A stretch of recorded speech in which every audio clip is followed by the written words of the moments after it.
Scotty B. It's Sports Talk with Scotty Borel. Either you can or you don't want. It's Sports Talk with Scotty Borel. We go hard in the paint. Oh boy, you better bring it. Sports Talk, a conversation with Coach Scotty Borel. Either you can or you don't want. Now, here's your host, Coach Scotty Borel.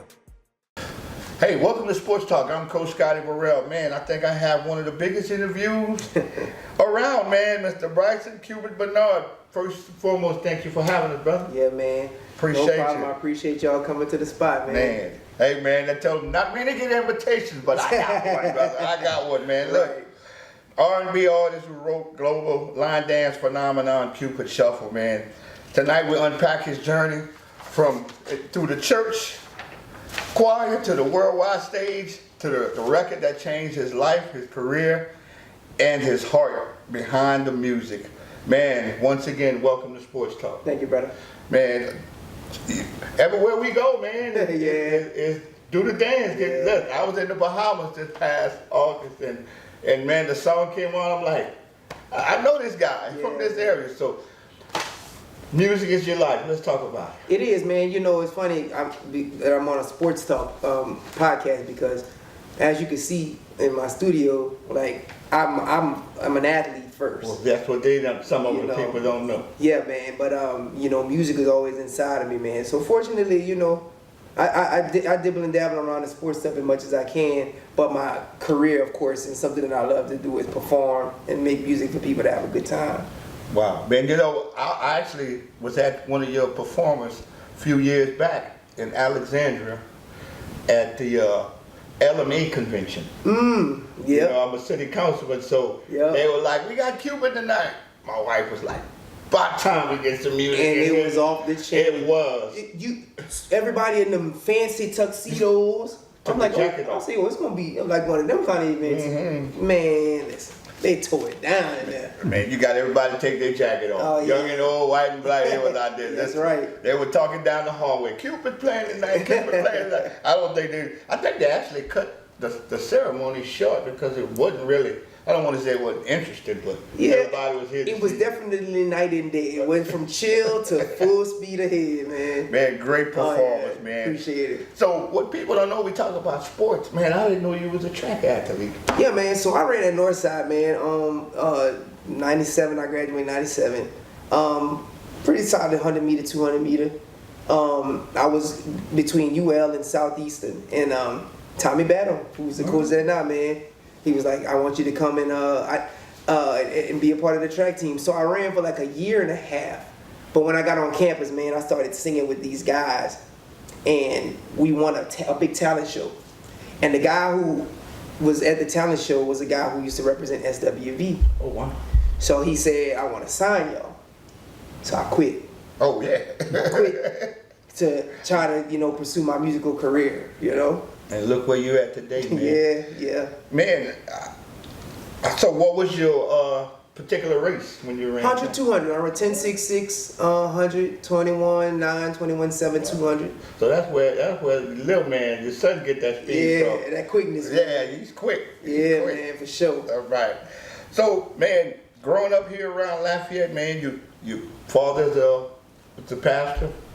How was it growing up being a child of a pastor in the area in Lafayette? Well, man, to be honest, it really helped my career because while he was in the ministry at the time, like, they didn't want me to do secular music. Gotcha. So the deal was I could do secular music, but I couldn't curse. Okay. And that's why till today my music is the way it is. You know that, you're right. Because I don't curse in my music. It's all positive stuff. So I'm grateful for that because that's the trajectory that like my career went in because of those morals and principles that like my parents instilled in me. Man, that's grown up into the church. Man, I was like that. My grandmother was Baptist, and man, as a kid, we used to take those 2-hour church service on Sunday. I'd be like, Grandma, the football game. Could be 3 hours. Yeah. Depending on what the Spirit say. A lot of kids don't know what the pluck is, but back in the old days when the grandparents was like, go sit down and just pluck you behind the head one time. You just turn around and go back in the other direction, man. Yes, sir. So you started singing in the choir, and you started singing when you got to college with this group. What memories that you can take from that and say, wow, I think I might have a future in that? I mean, man, you know, it was funny when I sang in my group, we were just students, but when we got on that stage, man, they would treat us like we was Jodeci or Boys to Men. Like, they would be going crazy at the talent shows and stuff. So the one thing I will say is that anybody who went to USL from, you know, that era, I'm grateful because they always made me feel like I could be successful. Like, I didn't have a lot of like people saying you're not gonna make it and stuff like that. Like, I had a few, but the majority was like, nah, like he jamming, and they gave me a shot, you know. The support, yeah, support man. on campus. The UL basketball team back in the day, they would come to the talent shows and they would boo everybody, and just cheer me. They wanted to see. They wanted to make sure. So I'm lucky enough to, like, you know, to have a lot of support, man. It wasn't just, it was a team effort. Man, that's why they say it's a team, man. So back again, you attended USL and the track scholarship. Right. How did athletics and music interact for you back then? I'm competitive, man. I'm super competitive. I played football in high school. I played with one of the best running backs ever, so I didn't get the ball much. I played wide receiver. Okay. But I played with Jermaine Martin. Shout out to Jermaine. Yeah, man. So we didn't have to pass the ball that much with a guy like him. You know what I'm saying? But nah, football was super competitive. Track, I was bad. Like, I would win, and I was really arrogant. Were you at that time? Well, we were young, but you're supposed to have a little bit of confidence. I wasn't naturally fast. Okay. I didn't run any individual events until my senior year. Oh, wow. And it was all based on because I realized I probably wasn't gonna get a football scholarship, so I made myself fast. Yeah, that Like, I would go pull a tire every day on the cinder track. Every day we'd run stadiums. Every day, nobody, me and my boys, Big Will and my boy Quincy, we would ride out bikes to school and train. So because I made myself better, I was like, all these people y'all talking about last year, you know, I had a chip on my shoulder trying to beat them. All right, man. So I say that to say that's why in music, I feel like music is, the talent show is a competitive. Right. So every time I get on the stage, like, it's like I have that mentality like a shooting guard.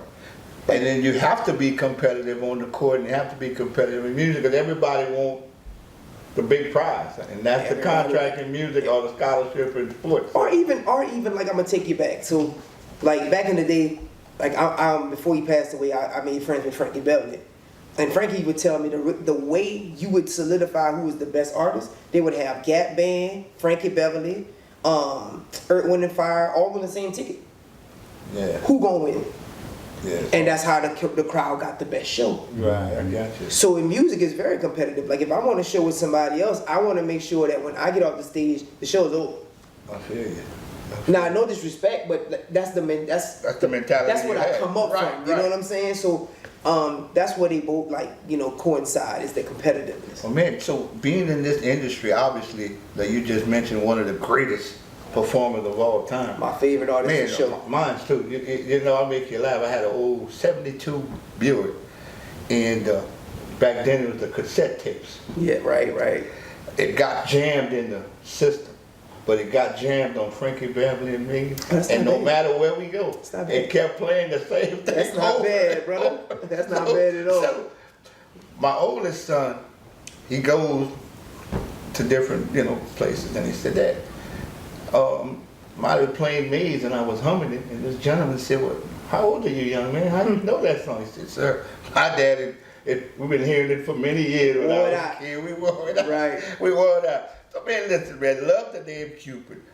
When and why did that stage name, you took it on as Cupid, what does it mean to you?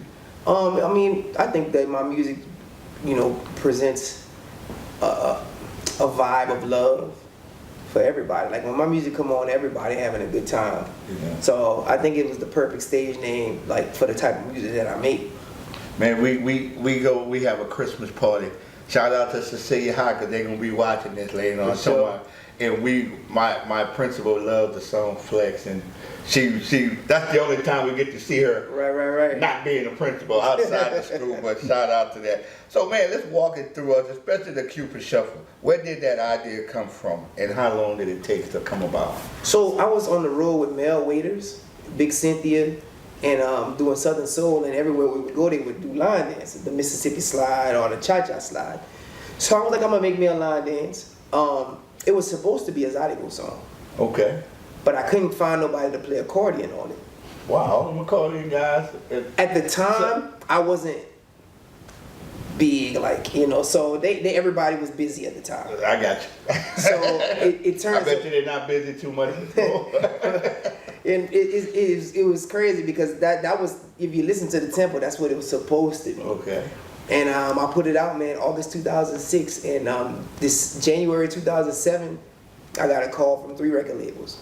Man, amazing, man. Yeah, man. I mean, we've been following you for a minute, and it's fun to, once again, to go back to the event in Alexandria. You played one of your first few singles that it came out, and my wife was like, I've been waiting on this song, but Yeah. no, man, love it, man. Did you expect the Shuffle to blow up the way it did? What was the first moment you realized, man? No, because at the time I had a song that was called "Swing Around the Rosie," That's the song she loved. like I remember people would be like, "You can't top Swing Around the Rosie," like it was that big. Right, it was. So I had no idea. I was like, I'm just gonna do a line dance song and add that to "Swing Around the Rosie" in that momentum. And man, that shuffle took off, man. Yeah, it did, man. Everywhere you go, I'm talking, we go here. That like I said, I was in the Bahamas, I was in Orlando, I was in Vegas. I'm like, man, now I can honestly say when the song come on, that's my guy, Oh, man. yeah. I know, Yeah. that's my guy, Oh, man. yeah. So man, it's played at weddings, schools, pro games, film. How does it make you feel hearing the crowd and seeing them all around the world that, man, people are playing my song?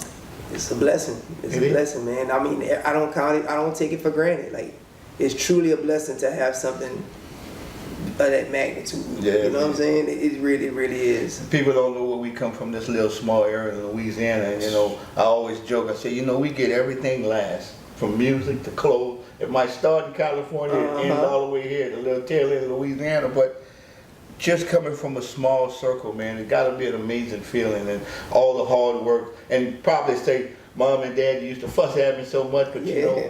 I'm glad you did. Yeah, no doubt, man. I mean, it's cool to be a representation of that. Like not just for yourself, but like anybody who's from here who I know, like if they hear it, I want them to be proud. Like, man, that's my homeboy. That's from our hood. That's from our area. Well, let me say this, I have met you, but maybe 5 minutes a year ago at Cecilia High School where we Yeah. when I met you, and we never spoke or anything until a year later. And you sit back and be like, oh, most music artists, they stuck up or they this. I have nothing to say, but I most respect you. You answered my call, you called me back. If you couldn't, you couldn't. If you could, you couldn't. So I applaud you and I appreciate you for that, man. And so the level of success, how did it change your life personally and professionally? I mean, just, being able to do things, help out the community, just support my family is really the thing. It never changed me as a person, just because, I'm surrounded by some really good friends who, like, they'll call me out if I try to act a little out of line. Right, you right. know? So, like, as far as the human being, I'm the same, It just changed, it changes the perception of you from other people when they see Other people. Yeah, and they hear about all of the accolades and they see the things like that. But Or if you don't answer, they call. Right. I think you think he's too much. No, I just maybe you just number 999. Man, I gotta get and it's that many too. I But, gotta get to you as soon as I can. oh yeah. Was there any setbacks that you would share, or any setback that you could share with to let the community know that there will be setbacks? Oh yeah, man. I mean, my first record deal was rough, man. I didn't understand a lot of what was going on. The music business is treacherous. It'll swallow you up. Treacherous. If you think you want to do music, come talk to me. There you go. Cause I can tell you, man. But I was able to be, God really protected me from a lot of situations that could have been bad. And I went from, I almost got hit with, at a concert by Bull at a rodeo. Wow. That same year, I had a stroke. Oh, I didn't know. I had a stroke in 2016. So the stresses, man, of just trying to please people with something that you think about out of your brain. Like, people don't understand. All the song starts off as an idea.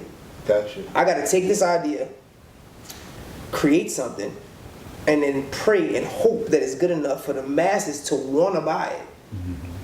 And the politics in between that, man, can stress you out to the fullest. So a lot of setbacks, man, but I'm grateful, that I was able to be on the brighter side of that. Well, thanks for sharing, because I know a lot of people that probably want to be in your shoes probably don't know that aspect of the business and figure it's just like, I made a record, here it goes, it's going to sell, it's going to do this. There's a lot of steps till you get to open that door. It is, man, and there's a lot of investments. You have to be able to invest in yourself. Like, it doesn't magically happen. You got to go out there and spend a couple of dollars on promotion, and you're going to do some free shows, and you're going to go out and do some shows with 10 people. You're going to do some with 10,000. Some promoters, they got that movie janky promoters. That's a real thing. Like, sometimes you go to a show and, man, I've had situations where we almost had to beat up the promoter because he didn't have the money. Wow. So you go through so many things, man, in this industry. But again, I'm just grateful to be on the brighter side of that. Man, absolutely. So I'm glad you're sharing that, because I know there's a lot of people that are going to watch this and they only see the finished product. They don't see what it takes to build that product. It's kind of being like a former coach. They see you at the game like, oh, he should be doing this. But like, man, we got to build it up. We got to have practice. Right. So besides music, what other ventures or projects outside of music that you can share that you're most proud of?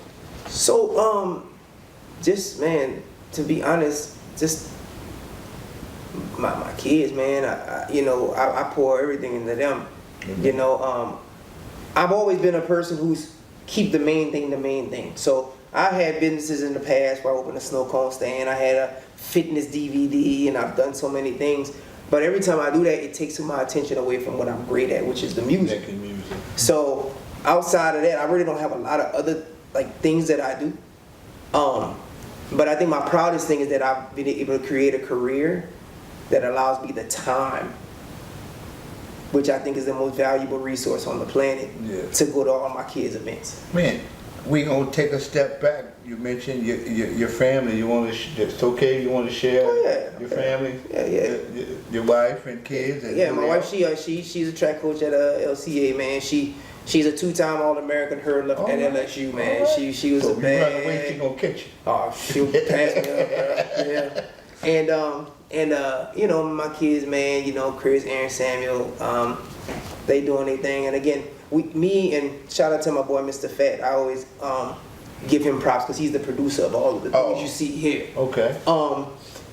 Man, time is the most valuable resource, man. Money is cool, but you can't buy time. Can't get it back. You can't go to the store and get it. So to be able to have worked hard enough in my younger days to be able to have the time to sit down in the stands and be the first one there with my camera, last one to leave, eat my popcorn, see you chill, up there too. is the most gratifying thing for me.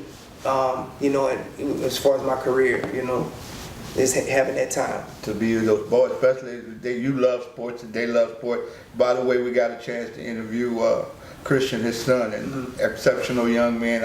I even told him one day, I said, if basketball is not in your future, you're going to do something great, because he just felt so genuine speaking to him, and I gave him that touch that God gives me, man. You're gonna be something. Good kid, man. Good kid, man. And then it was a great interview. I appreciate that, man. Him and I did together, man. So how do you balance having fun, party-driven catalog, while also waiting to say deeper things in your music? And you talked about that off the records a second ago about, and you talk about not cursing and stuff like that. But how do you keep that going?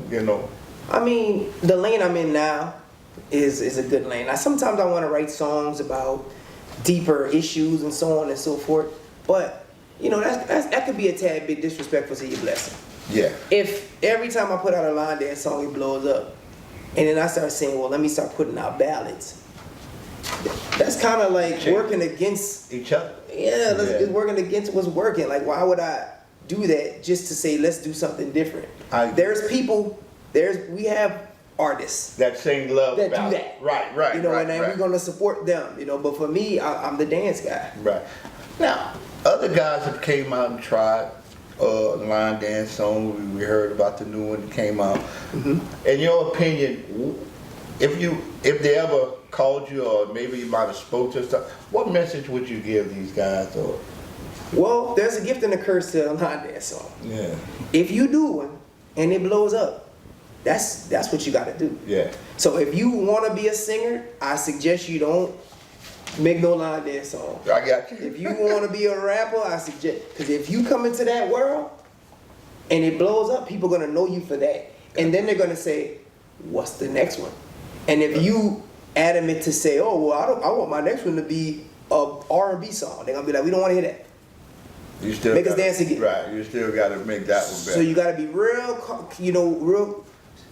smart if you want to just be a part of the flavor of the month, or if you really want to do it.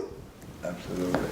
Man, any song that you thought didn't get enough attention, in your opinion? Man, I got a million of them. Yeah. A million of them. I mean, I put out, like, and if you kind of glance over there, man, that's every CD I put out. I think I put like 14 CDs out. And with all of that, that all came with 12 songs. I got so much music. So my core fans who download the albums, they know them. But, so many. So many songs. Hey, but that's why you're an artist, man. Yeah. So your creative process, how you start your music? Melody, or dance, any ideas, or what's the lyric? What's your Melody creative? first. It gotta feel good. It gotta feel good. If it don't feel good, we're not gonna waste my time. That's the soul anthem. It If gotta it don't feel good, make the hair stand up on your arm like, oh, that's one of them.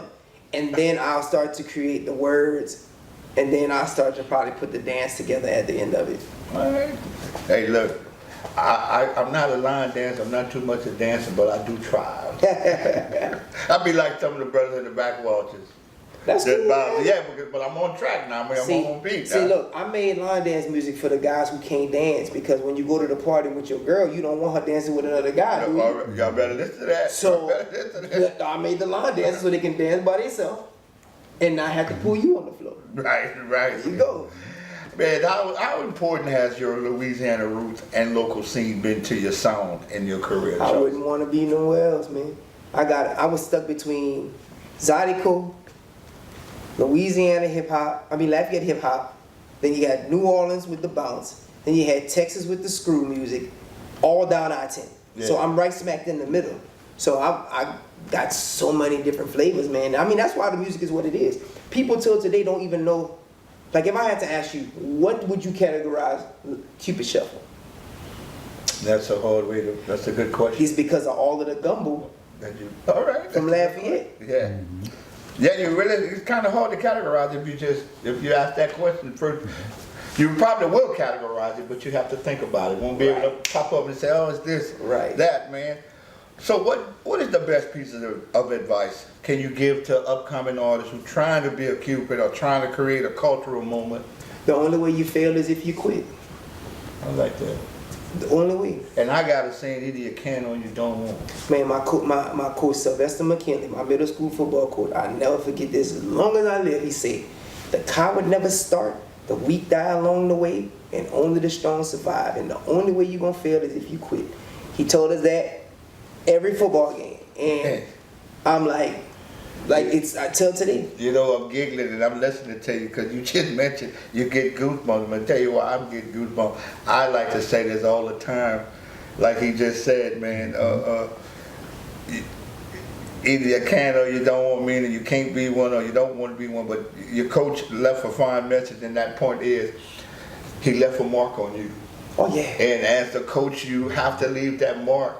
And I've always said it, people might say, oh, you always said it, but it's for the reason, Sports Talk fan, if you didn't leave a mark on that kid won't have nothing to say about you or won't remember you later on. And you just brought up a guy. 8th grade football, man. The most gangster coach you could ever imagine. Jerry curl down, long socks, gangster. But That's what he said, and I'll never forget it, man. So, you know, real talk. Man, that's why I always tell, if you don't leave your mark on the kids, sports talk coaches, you haven't done your job. So if you don't, if you're walking down the mall and you see one of these kids and the kid don't tell you nothing, it's like something ain't right, man. That's right. So looking ahead, what's next for Cupid, man? New music or tours, films, or what's new for you? So, I got a lot of big TV appearances that I got coming up in 2026. A new single called Giddy Up that's starting to really bubble on social media. I just dropped my album, The Line Dance King. Yeah. It's out on all platforms. And sticking to the main thing, man. Sticking to the main thing. Excited about Chris and, you know, him this senior year, and then, you know, trying to figure out how I'm going to make them college games. Yeah, you have to figure it out. You go a lot of road trips. I think your wife go and join. I'm ready, man. I'm ready. Yeah, well deserved, man. Finally, what does music means when the lights go down personally, beyond the hits and the headline? What does music means to you? The reason why I've been doing this so long is just because I truly, genuinely love it. Like, I love doing music, man. Like, I just did a show in Atlanta Saturday, and it had to be about 5,000-6,000 people. And as soon as I hit that stage, everybody started putting their slippers on. The ladies are kicking their heels off. It's time to get it. Time to get it. Man. And for me, I just love music. So, I can tell, brother. I tell my son this all the time. Don't you do nothing you don't like. I don't care how much you pay. If you go to college talking about, I want to do this because they make a lot of money, you're going to find yourself in a rabbit hole. I got you. You find what you love to do, right, and do that. Because normally when you love something, you take pride in it, and you take pride in taking care of it, or whatever it is. Well, 25, 26 years later, you're going to ask yourself, did those 25 years, did I waste them doing something I didn't want to do? Yeah, and you talk about time, can't get it back. You can't get it back, man. So, you know, I'm like, if I give any nugget to anybody, is to the youngsters out there, when you go to college, find something you like to do, not just with pay the bills. Because, man, I try to preach to those kids myself, man, being a former coach, something in that fashion, man. Just go find something you like to do and go do it. Do it. You ain't got to make $1 trillion, as long as you can be sufficient. But again, time is so precious. Yes. You can't waste it, because, so, you know, sometimes I look back, I remember the 22-year-old me running around doing talent shows, and now I'm older. And you start to realize, like, did I adequately use my time? No. As a man, I can honestly contest to that and say I wasted some time in my early years, but being born in the 60s and being born in the 70s, 80s, and 90s are totally hearts of a different color. But I sit back and I say to myself, man, because I have a story too one day I want to share with the Americans. A lot of people know me through the sports, and right, know me through all this, and always been a big advocate of kids. But back to you, when was one of the biggest shows, and that you could sit back and say, man, I think I made it here? So the first time I ever realized that I had a shot, mm-hmm, it was this thing called Q-Nick in the Park, 2002. They used to do in the Cajun Dome with the radio station. Mm-hmm. And they brought me out, you know, shout out to DJ the DJ, Q95 at the time. They were playing a song called Do Your Thing. And I came out, and man, 10,000 people, they were acting like I was Chris Brown or Usher. And I was like, man, you know, this is a good feeling. And then later on in life, in 2008, I broke the Guinness World Record for the largest line dance ever. Wow. And Steve Harvey called me to set that up. Wow. So, you know, we hooked up, man, and he you know, he's helped me out with a lot of things over my career. But that World Record show, mm-hmm, there was 17,000 people out there. Wow. Doing the Cupid Shuffle. Man.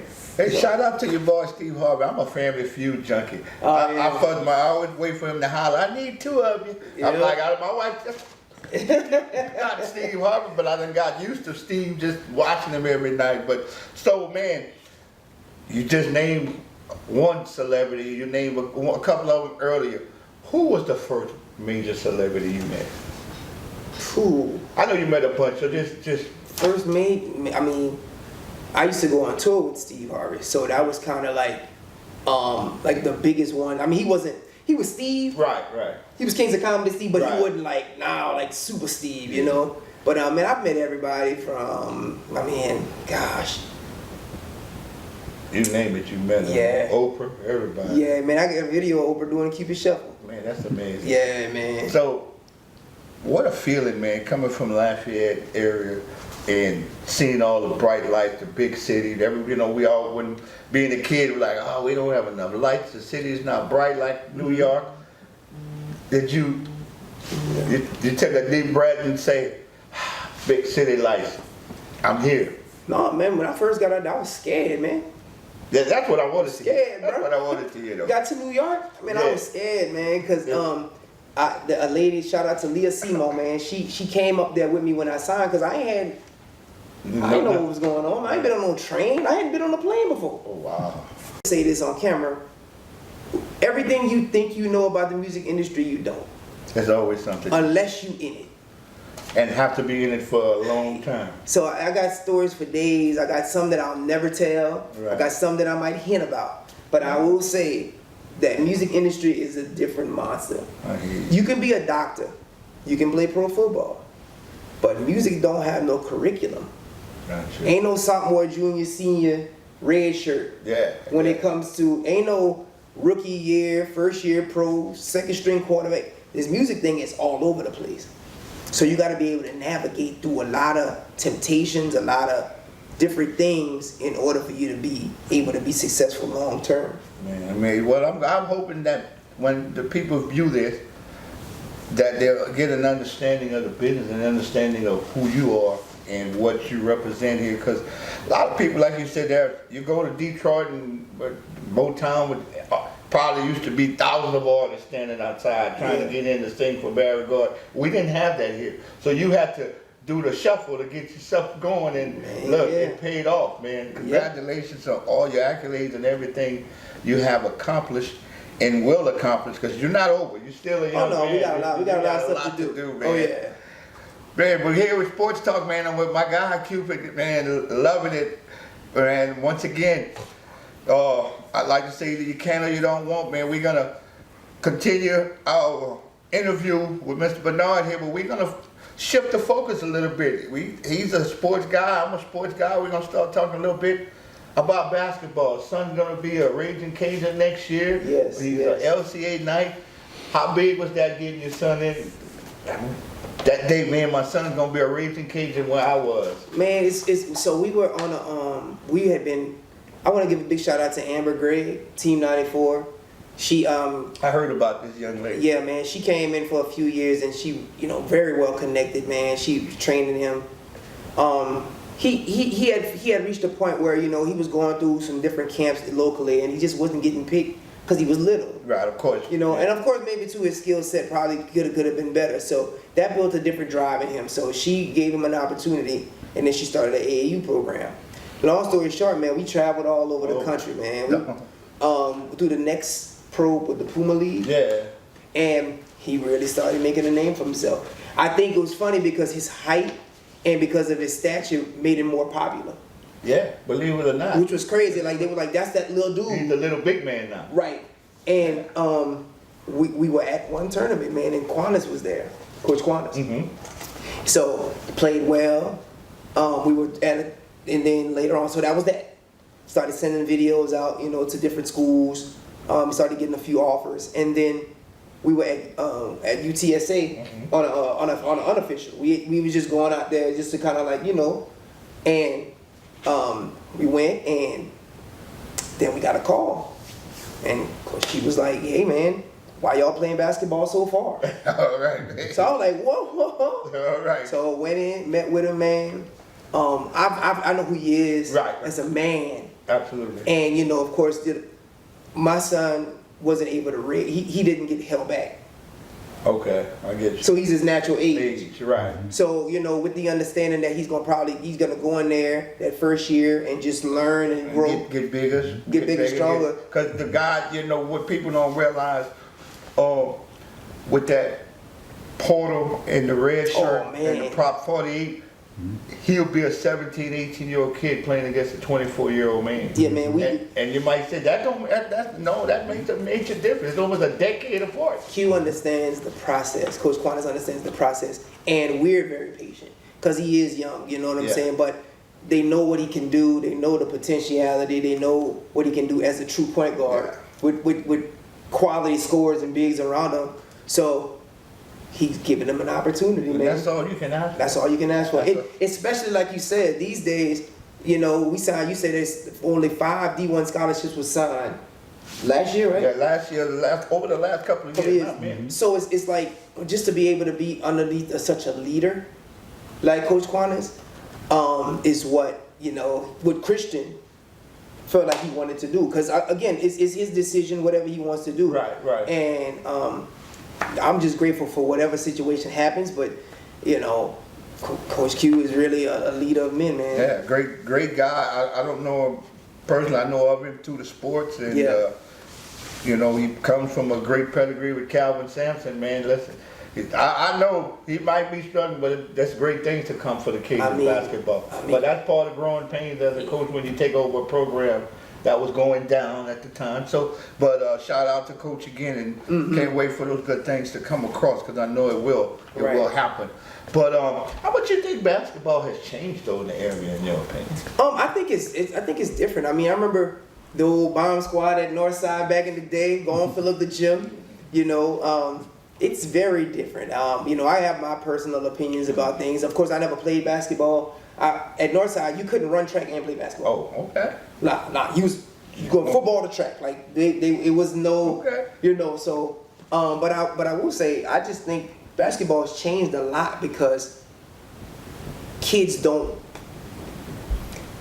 play it like when y'all played, like going outside and just running fives and running 21 and hooping every day and playing against your big cousin and playing against people, and a foul was a real foul. Amen. You had to earn it. Amen. You might have to fight to get it. Yeah. But it's just, you see just a different level of them guys back when we was playing, even like in the early 2000s, man, them cats was some hoopers, man.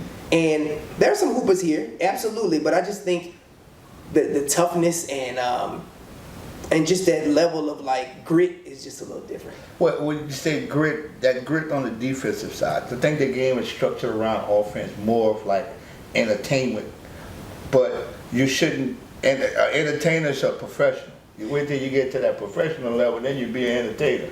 You want to get better right now. The one thing that I've learned because I coached middle school until Christian got to high school, then I stopped. If you can't play defense, you can't play ball. And you got a lot of kids that, they just don't emphasize the defensive side of the ball enough. I mean, we went to Sunkiss and watched Westgate, beat St. Thomas More. And Westgate defensively is just tough. I was at that game. Tough, they were man. Tough, man. And at the end of the day, they'll wear you down. So you see these teams that can play great defense, stand out. And, you can score 100 points if you want, but, them defensive teams ain't going to let you do all that. No. So, it's just different, man. And salute to all of the coaches who emphasize defense. Salute to, the offensive coaches as well. But I just see, you got to be able to play defense. Well, if you want the kid to go to the next level, you got to teach him two major things. First, you said it, you got to defend, because there's some bad cats out there that can play. We don't see the caliber of talent here in Louisiana like you see in the bigger state. A district game is, you'll probably play one Division I prospect here in Louisiana, but in the bigger state, you're probably playing 2 or 3 every other night. Right. So that makes a difference. It's about the shot clock, man. Let's talk about that. The shot clock, man. I watched a couple of games over the holidays. I know what game you talking about in particular. And the ball was held. I'm old school. I mean, you if I'm winning, you got to come get it. But I know today's game is built on, like I just said, entertainment. What's your opinion on it? I will say this. In that particular game, there was a strategy that I feel like Coach Jacob had for not coming out of the zone. I thought so too. there was a thought process for that. I know at Sunkiss, people wanted to see the back and forth. So there was a thing as far as going down into the fourth quarter with 8 minutes left, down by 11. Instead of going into the fourth quarter by 22. Right. Mind you, LCA shot 1 for 15 from 3. Oh wow. That don't happen. Yeah, because the little shooter we had, the guy that killed us. They can shoot. Yeah, he didn't shoot the ball well. Oh yeah, Graham went crazy against it. Yeah. But you shoot 1 for 15, so sometimes what you used to in your wheelhouse, I guess, don't work. And then on Coach Brad's side, they were very athletic, but I don't think they were shooting a high shooting percentage so either. He did what was best to win the game. So you had a chess match going on, which wasn't probably entertaining for the folks. Right. But I get it from both sides, man. Now I will say a shot clock would eliminate a lot of that. But That's you know, I'm pretty sure there's some people out there who been coaching for a long time who would never want to see a shot clock. Yeah, but you have to move with the time of the game. If we can go to Look, I say this: if they can spend money on turf and all and tracks, they can put shot clocks in them schools. hey, that's But- my point. Hey, you know. But I mean, you know, you look at it and you say, hey man, they holding the ball, but you got to come out and get me. I understand that, but if you would take that 1-and-1 rule and keep it there, I like that rule where it's 1-and-1. I fouled you. Mm-hmm. You get to go shoot a free throw. Of course, if you miss the first, I get to play it for a rebound. But Right. I like that rule coming back in the sport because I give you an opportunity to shoot a free throw. You should Versus, yeah. It was a moment in time. I know everybody saw it. I watched it in real time. That like I had to, as a fan, as a parent, I was like, what are we doing? But the strategy behind it, you know, like I said, Coach Jacob had a legit strategy with that, based on the players we had, the players that were available. Right. And on the same side, Coach Brad was like, I got the lead. Yeah. So he had, It was smart coaching on both parties. both parties was just going chess match with it, man. I'd have fouled. Yeah. I was coming at it. You're gonna have to beat me on that line if that was gonna be the case. But also, you know, I don't think LCA expected to play LRCH and vice versa that early. You know, that's gonna be a big district That's game. right. They all in the same district. Westgate and all of them is all in that. Oh no, it's LCA, LRCH, Midland, Welsh, and Notre Dame. Oh, okay. So you're gonna have the LCA and the LRCH match again. So, you know, it's gonna be a big one. it's gonna probably be. Oh, it's gonna be big because of that. Yeah. You know, right. so Maybe they were just setting it up for the future. you know how like when two boxers spar, like you spar, but you Right. don't want to show your full arsenal Right. before the big match. I think that's what that kind of felt like. Was like everybody trying to going back and forth, and now come district is gonna be like all punches, all full fledged. You let know, it roll. yeah. Anything different you feel that the game could use, or anything different? Any changes you think to the game? The only man, I'm gonna tell you my biggest thing. I see a lot of these coaches online. First of all, I see a lot of coaches online, and I'm in the entertainment business, brother. Mm-hmm. Social media is like as an imprint of receipts. What you post is what you post. It could get you. It could be good or it could be bad. Mm-hmm. One of the things that I see that a lot of coaches fuss about is the AAU system versus high school basketball. I have my own vision, my own opinion with it. I feel like AAU really helped my son to get visible because I don't know how many people is coming to Lafayette to watch games every week. Right. So I feel like it was a good thing. But I see a lot of coaches fussing about the AAU system. And I'm going to tell you, the real problem is there's no rec system. Everybody's playing AAU because they can't play rec. Yeah. They close the parks down. They don't have the rec league. So where do you expect these kids to go? They keep saying, oh, well, everybody's making a team. Because there's nowhere else for them to play. And that's where they pick up the bad habits. They not always with a good group of athletes where you could structure your game or kind of learn from them. And it's kind of like having a reg league, but you know every kid is not strong, so you're gonna have a few that's. So here's what you get. You get the parents who pay the money and they expect to win. But your team might not be as good as the elite AAU team, right? Right. But where else will these kids play? Where will they develop? Gerald Park not packed every Sunday. No. Like, you know what I'm saying? Obviously, people are afraid to send their kids to the park. They're not hooping in the parks. There's no rec for the kids to actually develop to get to AAU. So they're starting, and I don't even say AAU, I'll just say select teams. Mm-hmm. I feel like the parish and the city needs to open up them rec centers. They spending money on everything else. You gotta give these kids a place to be able to play and have a good time and fall in love with the game. A lot of kids aren't falling in love with the game because it's not rec, it's not fun. They go into it with the idea of, I have to be good now. Yeah. And it takes the fun away. And that's when it comes to your volunteers. Shout out to anybody that's volunteered, but you can't go in there with a me mentality, like, I gotta be the coach of the year in a rec league. And you said it a second ago, these coaches, once again, guys, please, I'm not throwing no shade at anybody that volunteers, but remember, when you're volunteering, your time is for fun. You want that kid to say, I can't wait to come back. Yeah, it's this recreation. The word recreation is always connected to fun. So how do you fall in love with a sport when you're not playing it for fun at some point? If it's select, it's win, win, win, win, win.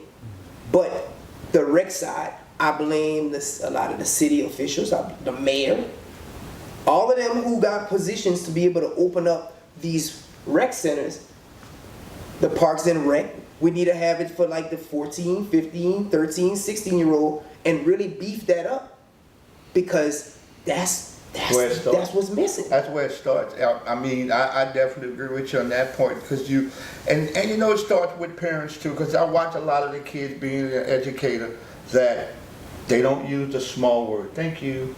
Sorry, excuse me. And I'm not talking about raising them, but being around, because I have a grandson that's in the 6th grade, and I'll be honest and say he was a little rough around the edges. Mm-hmm. But being on a basketball team and being with a coach that jumps in this shit, he comes home a different kid. And I applaud the coach. You don't realize what you just did, not knowing the personal business inside the house. He was a little rough around the edges, but man, you done shaped him into a better person. Now you not even know what you did. Man, I gotta give a big shout out to my boy, man, Derek Malbrew, right? So when Christian was little, we was coaching at Scott Park, coaching football. I can name you at least 4 or 5 of them kids that played with us in rec that's all about to play in college. I'm saying that to say, when it was rec, we was trying to win. We was trying to play Brown Park. We was trying to play CSA. But that group of kids, some of them played football. Some of them went to basketball. Some of them went to soccer. Mm-hmm. But they had fun playing in the rec. It starts in the rec. And I just think, again, you know, kids in the summertime, in order for a child to play basketball, where can they play outside of AAU is the question. Yeah, you're right. And then, you know, not to shift the thing, but AAU back then was just legitimate travel team. Now, but that's because they had rec. And you say the mouthful, especially for the African Americans athlete, some parents are not financially situated to send them to the little camps. That was our camps. Right. That was my camp, right. Going to the rec every summer. Right. And Mama said, well, I know where you're going to be. Right. You there from 8 to 3. Right. I'll pick you up at 3, but we played ball all day. And so that's what you were touching on. Our rec league for some of the African American kids were, I mean, our camp league was the rec league. Right. Because mom and dad, we couldn't afford to go to all these particular places. Right. And that's why you see, one maybe, I'm not going to categorize it, so please don't But you'll see a Catholic program or a program that's financially equipped. The kids are a little more fundamentally sounded than some others. It's because they started young and at those camps. Their rec and our rec was just picking up. And it's just how culture is, ladies and gentlemen. I'm not trying to divide the culture, just how I know that's how I grew up from being in the 60s. We didn't have the financial need to say let's go to camp. And when AAU started, I was like, what is AAU? And there's a guy named, I want to say it was Al Guidry, because I played when former Viking Durbin Johnson and Byron Boudreaux. That was John, what's John Williams? I think it's Williams. He still walks around with the girls or somewhere at school, but that's when I played. They had big Nelson Evil. Oh yeah. So it was a lot of good basketball back. Yeah, but anything else you would like to share with a sports talk fan pertaining to you or basketball or just in general? No, man, I appreciate the platform, man. You know, again, I do hope that, you know, they open up a lot of these rec centers for these kids. I hope that a lot of these coaches be proactive with these kids after they are done with the season. And man, I'm just wishing for the betterment of just you know, local basketball, man. There's a lot of good talent, a lot of people out there, man. I share a lot of posts from a lot of players because you want to see them be successful, man. And you know, I'm just. And that's why we do this, man. And when you and I met, I know you know that, like, man, this guy, all we do is for the kids. I do soccer shows, cheerleader shows, and like nobody, they always forget about the young ladies, the cheerleaders. I'm like, my video guy, I'm like, we spoke one day, I'm like, they go out in the cold and cheer. Just imagine, that's a sport, man. Just imagine if that's you don't go have an empty gym or empty football stand. Because I did radio when Bro Bridge played Peabody in the COVID year for the state title. That was one of the worst basketball games you could ever watch. And not because of the talent. There was nobody in there to cheer them on. Yeah. I mean that was like mind blowing. Like they couldn't make a run because nobody was cheering you on to make a run. No momentum. No. Yeah. But man, we want to thank you for being a guest on Sports Talk, man. Amazing to be here with you, my brother. I really, really appreciate it. If I would have asked myself a year ago, would I be sitting down with a local celebrity doing all this? I would say no. I'm just a sports fan, man. I'm just a sports fan, well, you me know? too, man.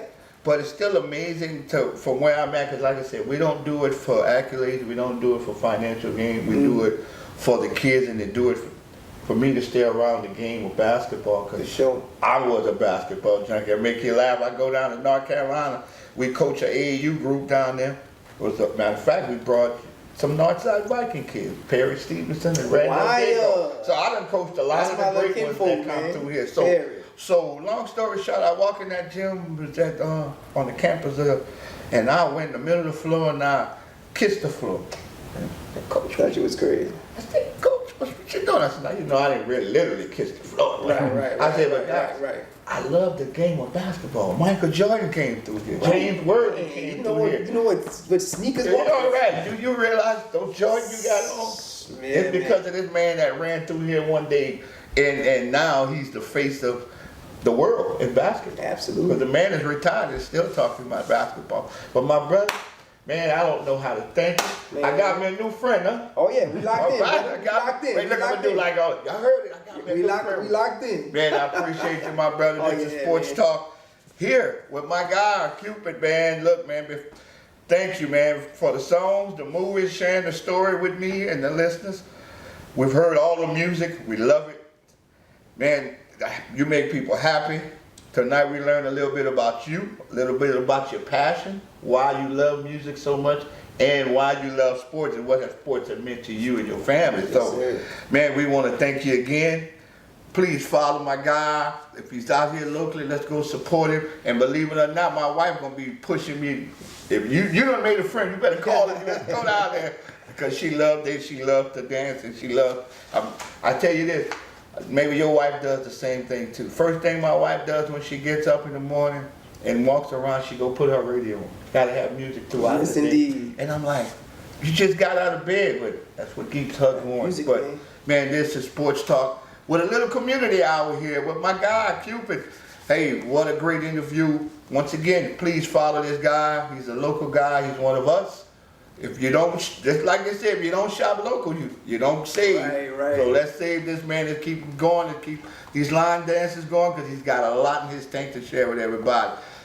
Once again, I'm Coach Scotty Borel. I like to say either you can't or you don't want. We signing off, my guy Cupid. Thank you. Tune in next time. Scotty B. It's Sports Talk with Scotty Borel. Either you can't or you don't want. It's Sports Talk with Scotty Borel. We go hard in the paint, homeboy, you better bring it. Sports Talk, a conversation with Coach Scotty Borel. Either you can't or you don't want.